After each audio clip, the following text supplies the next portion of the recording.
Hello guys, I'm gonna share with you a very unusual video. And I know it's controversial, but try to be open-minded. Especially for the women out there because they're gonna feel very triggered about this. So, let's just say I got a little bit of downloads the last few days, which made me see a pattern very clearly.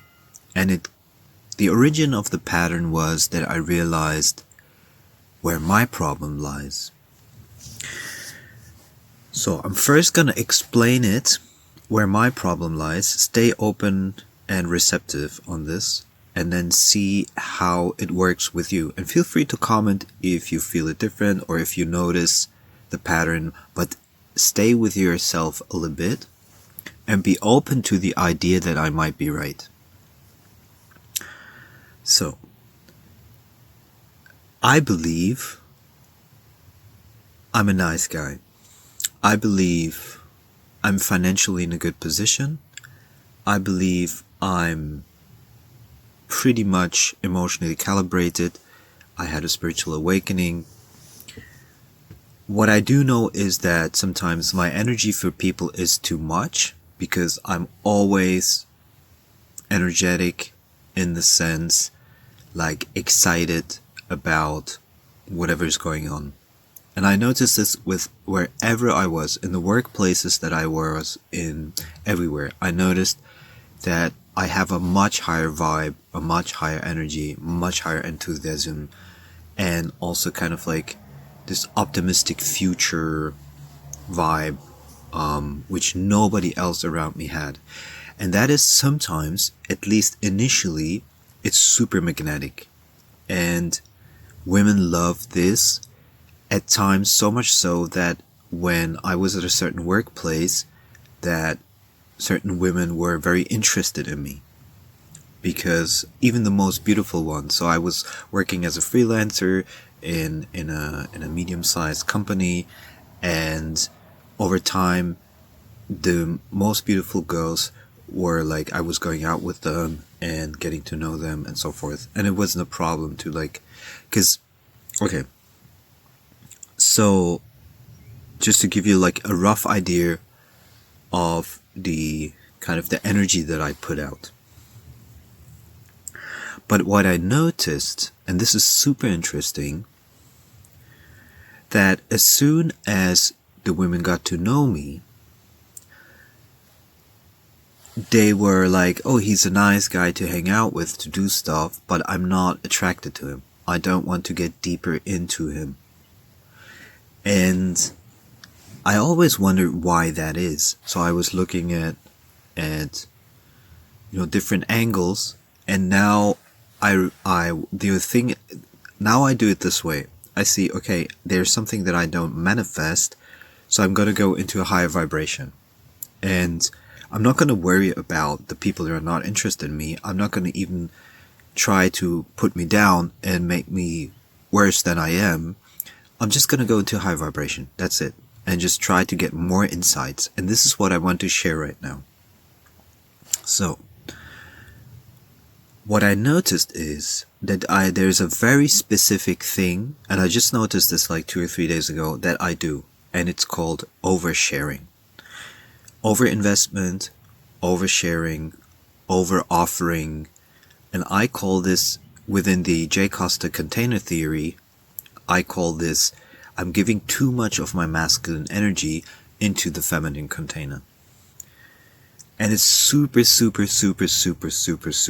interesting, because now I have absolute 100% confirmation that that is what I was doing. And I'm going to get a little bit into the details. I want to fast forward a little bit and then reverse again. What I noticed that the only people that don't overshare, overinvest in the beginning are not calibrated individuals. They are highly narcissistic, unconscious individuals. To the point that if they're very narcissistic, they become psychopath. and I can explain this very much in detail. So the psychopath and the narcissist have something in common. They're both narcissists. The narcissist and the psychopath are both narcissists. The psychopath is the ultimate narcissist. It's the killer, what I call it. The person who thinks their life is more important than someone else's life. Okay? The narcissist, in a sense, believes they're more important. Their emotions are more important. Their thoughts are more important. Their feelings are more important. Their beingness is more important. Their what they speak is more important. Their presence is more important than anyone else on the earth. They're the smartest in the world, and so forth. And I'm definitely gonna make more videos about narcissism and where it comes from. And the world is full of narcissists, but not everyone is a narcissist. But there's a lot of them, and there's a lot of spiritual narcissists. And the reason why they're the only ones who don't overshare is for two reasons. First of all, they know the game extremely well. They can read someone else in their energetic field, in that push-pull field. They can read them extremely well. So they immediately notice when it's time to pull back. And they enjoy the game unconsciously, consciously. They enjoy the game of the suffering of the other person. So when a man meets a woman, he will notice when it's time to pull back in order to make her suffer. So he will create a little bit of tension, pull back, make her suffer, and he will enjoy the suffering. And that's why he pulls much more attention by women. And everybody falls into that game. It's extremely hard to not fall into the game, because I say the narcissist is the Formula 1 driver and you're the go-kart guy who just started. Okay, so it's extremely hard to win the psychological back and forth between a narcissist. You cannot win. You literally cannot win. Okay, so they know this push and pull, and they know exactly when to trigger it. They know perfectly when to trigger it. And the second thing is that they believe so much that they're more important that it makes it easy for them to pull back, because they're already the most important person in the world. And not only can they play with you, but they can play with many people at the same time. So in order to feed their own pain body, as Eckhart Tolle would say, they have tons of options to choose from. And women, for some reason, in biological evolution, a lot of women, let's just not say every woman, because that triggers everyone. But in the biological evolution, what I noticed, they are much more responding to those cues than any other cue you could put out. So you can be a nice guy, heart open guy, welcoming guy. I mean, I have so many real life examples where you see that a woman might feel in her heart, oh my God, he's such a nice guy. And that makes me, if she's very open as well from the heart, she will be like, it's a really interesting guy. But in the end, she will again go with the narcissist, because he is already playing that game. And I'm not joking about this. Like, and the reason why I'm sharing this is, you would say, this is not so high vibration, Jay. It is very high vibration, because I'm doing it for people who are not aware of this dynamic to become aware of it. Especially if they say, I want a healthy relationship. Because you're not going to get a healthy relationship unless you recognize this dynamic. So, I give you an example, very simple example of how this push and pull and this overinvestment, how it goes wrong and how it goes right. So if you get to meet someone, I'm specifically speaking men, because men, as Teal Swan says, they're the initiators. They're the ones who do the first step, usually. Okay? So you go over to a woman and you introduce yourself. She feels your presence. If you're a man, she feels your masculine presence. Even though you might be feminine, she will feel some masculine presence.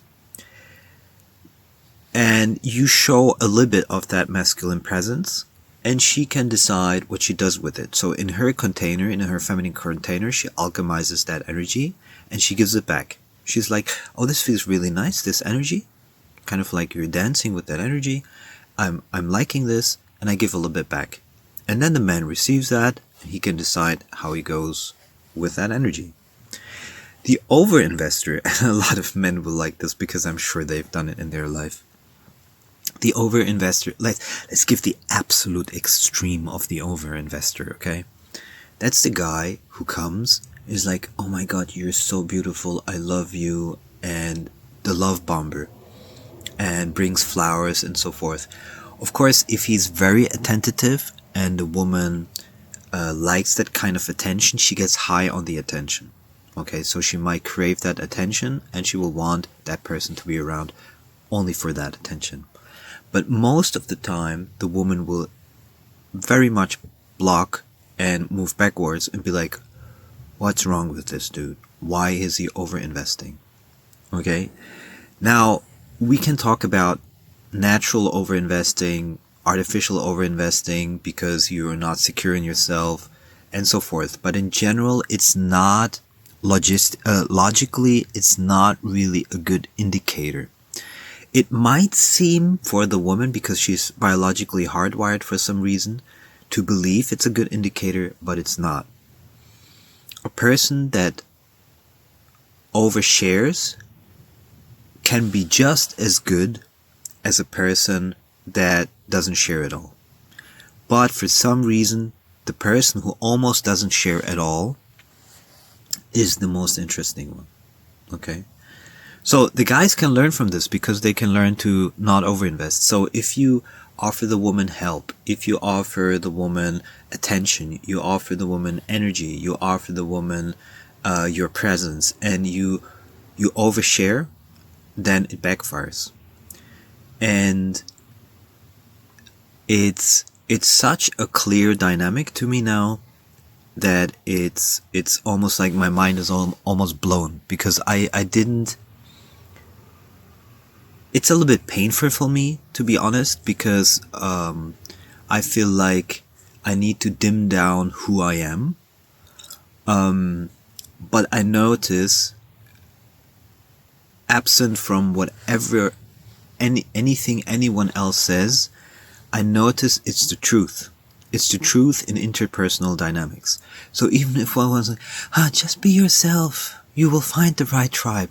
I'm 47. I know how things work. You don't just find your own tribe just by accident because you're super authentic. It does not work. That's just the same like saying, oh, without work, money will just fall into your lap. It doesn't work like that. It just doesn't work like that. And you have to understand, women and men have totally different dynamics depending on which field they're in, whom they interact with. So things that for women work often don't apply for men, and things that for men work often don't apply for women. So my advice is to become, and I'm speaking this from a male perspective because I think a lot of women will have a hard time to see that. I mean, we all have our kind of like blind spots. We all have our things that we don't see. And it might open your eyes to recalibrating and refining and revisiting how you think about men that overshare, even if it's just slightly so, and why you're more attracted to men that undershare. So in all, the container, basically the masculine presence gives a little bit of their container. The woman needs to at least equally or more so return it in some form, and the man just gives little, like, droplets of his masculine energy. And a lot of men enter into this extreme overbearing masculine energy, which the woman naturally feels and pulls back. And I notice that whenever I speak with women about this, I have a good friend, I speak to her about this, it's always repetitive, but nobody sees the underlying pattern. The men don't see it and the women don't see it. And I'm so surprised, because I'm a guy who always thought, if I'm in my highest vibration, if I'm in my highest joy, if I'm just overly excited to just be happy to meet someone, why are there so much pulling back? Why are there so much pulling back? Especially if it could be just a simple, say, for example, hey, let's go to lunch, enjoy the food, the restaurant, just a little chat, and say bye-bye if there's nothing more. But I noticed that women, if they feel a little bit of oversharing, even if it's like in a chat, online, Facebook, something, they immediately pull back. And there's like, I don't even want to go to lunch with this guy without even knowing me. And I notice it's not because of who I am. It's because I overshare, I overinvest, I'm too present in that moment. And in kind of like the colloquial stories that you hear from fathers, from other men, you will hear these kind of street tips, you could call them. Yeah, make her want you more by being less available. All these kind of things, the games. And you know what all of the tips of the games have in common? Guess. Not overshare, not overinvest. For example, when someone says, you have to be able to walk away at any time. You know what's funny? That because of my spiritual awakening, because of everything that I went through, I'm able to walk away anytime in any situation. Okay? But because I overinvest, overshare, overpresent, I'm overpresent, overhelp, so to speak, also, the assumption there is behind it that I cannot walk away. And then the kind of what I call like the rubber band already snapped. Although the person that I'm talking to could be a great match for a nice conversation, for nice coffee, for whatever. So I had to really learn these days the hard way, and I'm learning this in real time now, and I know it's extremely controversial for many people, because the female-male polarity, the feminine-masculine polarity now in society triggers everyone, and everyone is like, yeah, it's all the male's fault, it's all the women's fault, and men should be like this, and women should be like this. No, I'm here to tell you about a dynamic, an observation that I made, that I'm 100% sure about, that I noticed that I wouldn't say I do wrong, because there's no wrong in this, that I just don't do very... there was just a dynamic I wasn't aware of, that I'm super hyper aware of right now. And I think it might help also men who are naturally really good guys. By the way, the idea that most women like a bad boy or a challenging man, etc., is the same thing again. It's the man who doesn't overshare, overinvest. He is he's exactly that. So, and I'm just remembering stuff that I did where it was definitely oversharing. For example, also, I'm a tantric expert.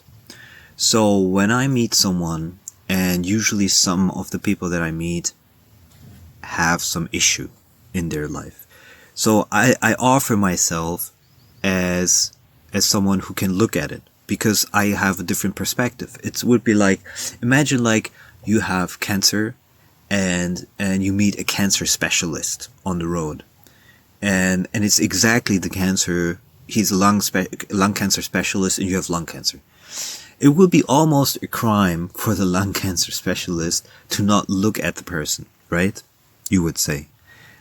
But I noticed that when I overshare in that regard as well, the people like to take that energy and like to receive on that end, but they still feel the overbearing overinvestment.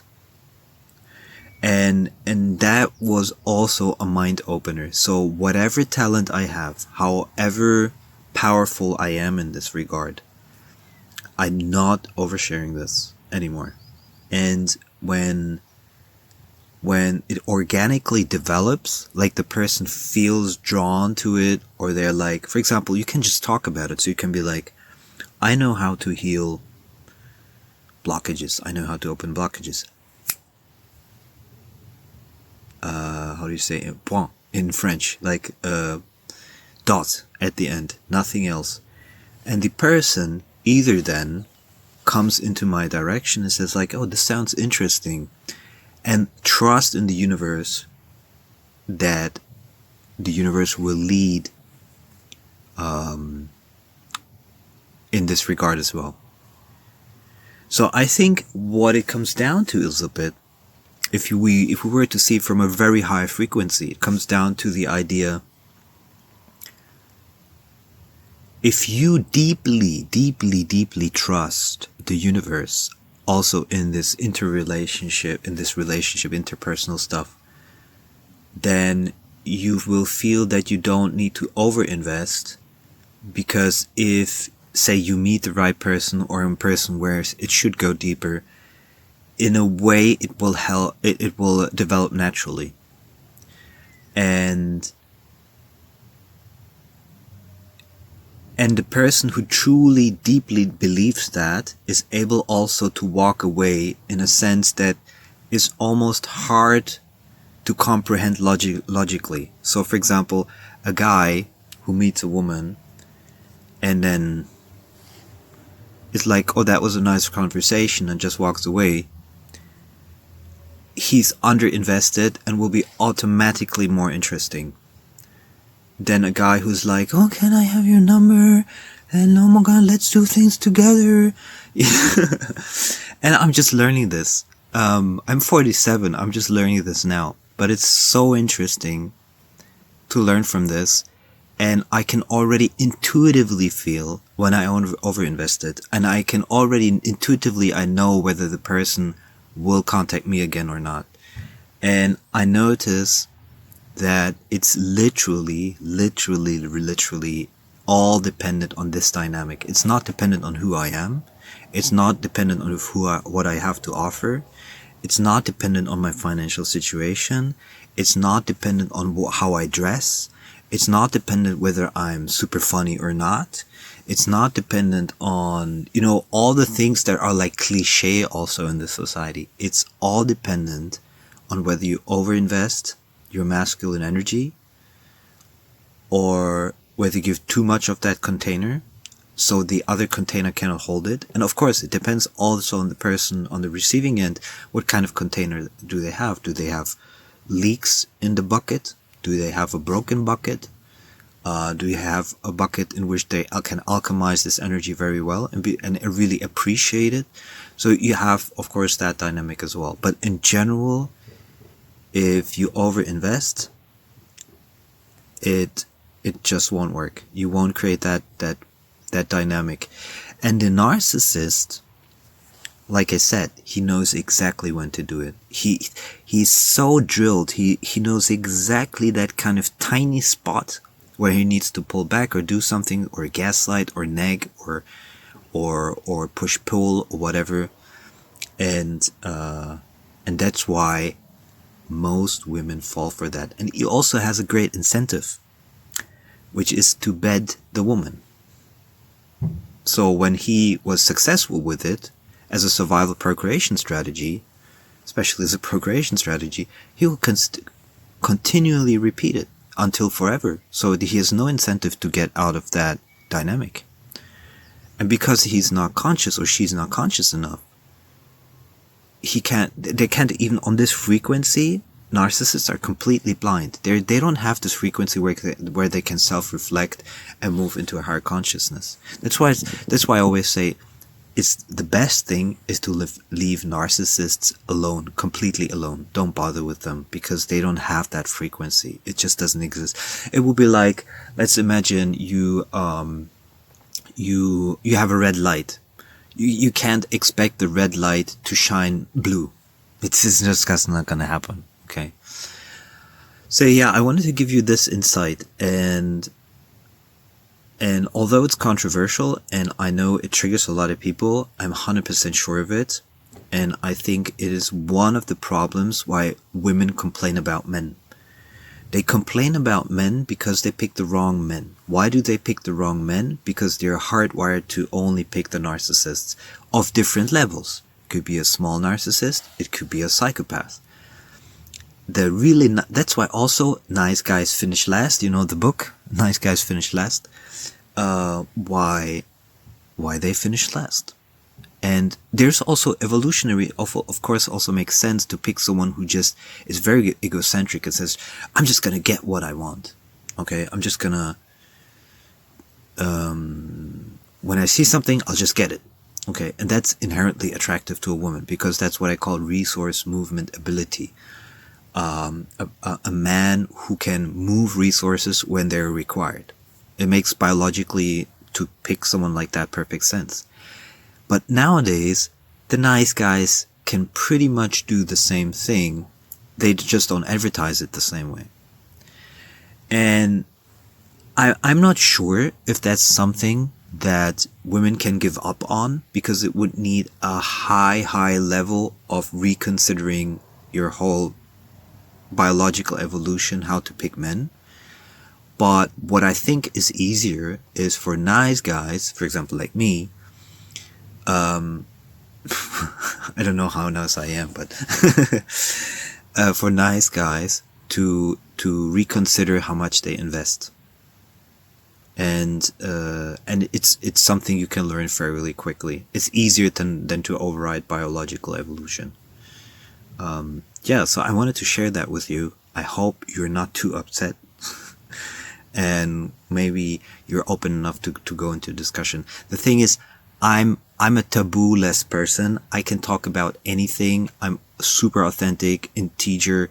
If there's anything that there's out there that can be discussed to put light on things, I'm here. That's also one part of the podcasts. And even if you want to come onto the podcast and talk about these things, I'm super open.